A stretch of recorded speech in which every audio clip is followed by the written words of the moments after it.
What is up, everybody? It's me, Troy, and I'm back in with another video, and I'm filming this on my phone, so the audio may be really high. I'm really not sure. Look, I'm not trying to act like Zach Bagans from Ghost Adventures, okay? We'll just keep it like that. But anyway, I do want to say thanks to everybody who recently commented, liked, and subscribed. So, I'm making this video on this Friday, and this, trying to make it quick, is because, I went to the public library to pick out some books, and I'm just kind of in this space where I just really just want to settle down with a book, in the moment. Like, I don't want to get into, I don't really know how to explain it. Like, I don't want to make reading like a chore, or reading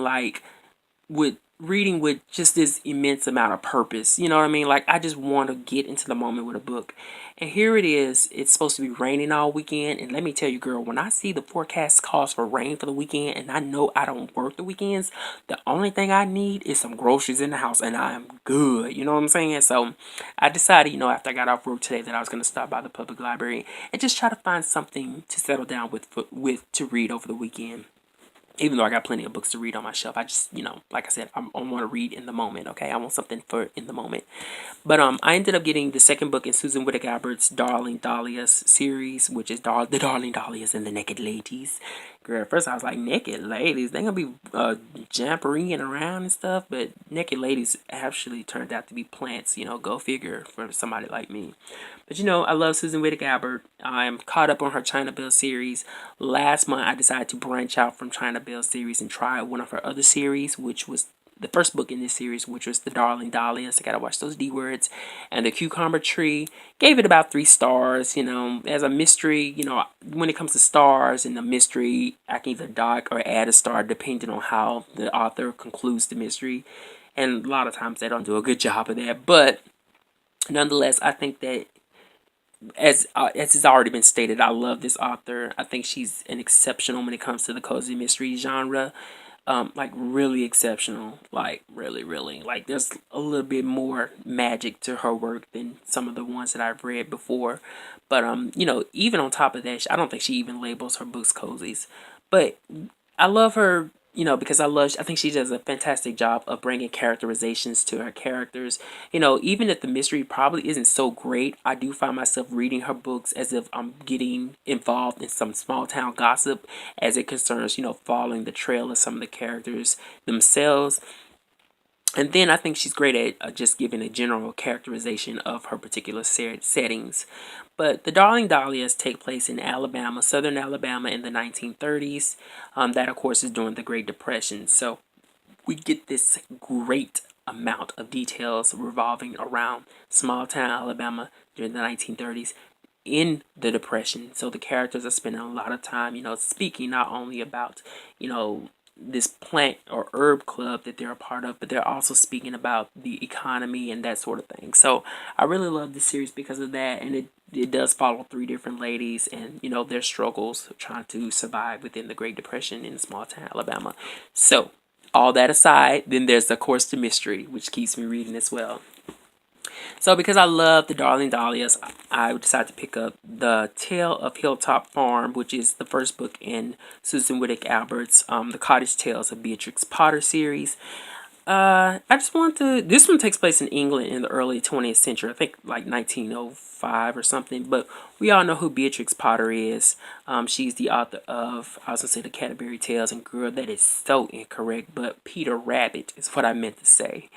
But it is a fictional story, a fictional series telling the story of Beatrix Potter and her solving mysteries in a small England village. But I know it's going to be good because Mr. Albert, she know how to pull me in. And then the next book that I got was J. California Cooper's Wild Stars Seeking Midnight Suns, which is a collection of short stories by author J. California Cooper. I got this book because I have this thing. There's 2 things going on. I have this thing where when I'm reading a book and it's not working for me, I end up not reading the book at all. But I'm not moving on from the book. It's like I'm taking the book in really small bites. And then I have this thing where I'll finish reading the book and then I'll wait like a day or two between books, you know, and I was like, you know, I need to be reading something else. So I got this collection of short stories by this author because I want something to read to fill in those dry spells, those days where I'm not reading as much as I want to. So at least I can fit in a short story to keep my mind in that whole mode of reading, because it's really all that I want to do. Anyway, J. California Cooper, very popular author. Cannot wait to get into this book. And I can't seem to open up the back page, but we'll move on. And then I got The Wide Circumference of Love by, Marita Golden. I never read any Marita Golden before, but I saw this I think it was the new release section at my library, and I immediately had to grab it. I was like, I really want to read this book because I think it has a lot to do with Alzheimer's and depression in the Black community. And I was like, yes, girl, because you know, in my family we struggle with some stuff, okay? But I don't know why I'm trying to open this book up like that. But anyway, The Wide Circumference of Love. Can't wait to get into this as well. Hopefully I'm going to fit this in within the next 2 weeks, you know, before I have to return these books. And that is really all that I got. I did buy a book from the public library used bookstore. It was The Midwife's Tale. Hold on a second. Just hold on 1 minute.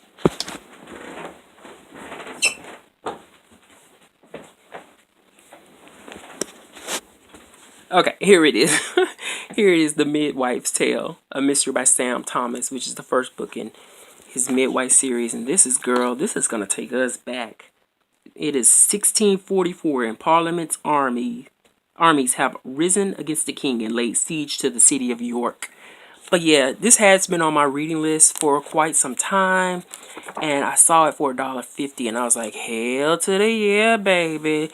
So I'm just hoping it's going to be a good read. But anyway, whenever I get to it. But anyway, that's it. See you guys later. Have a good day. Read, have fun, love, life, and laughter. And I'm trying to hold back a burp because I just had a big old cup of coffee. Okay, bye, girl.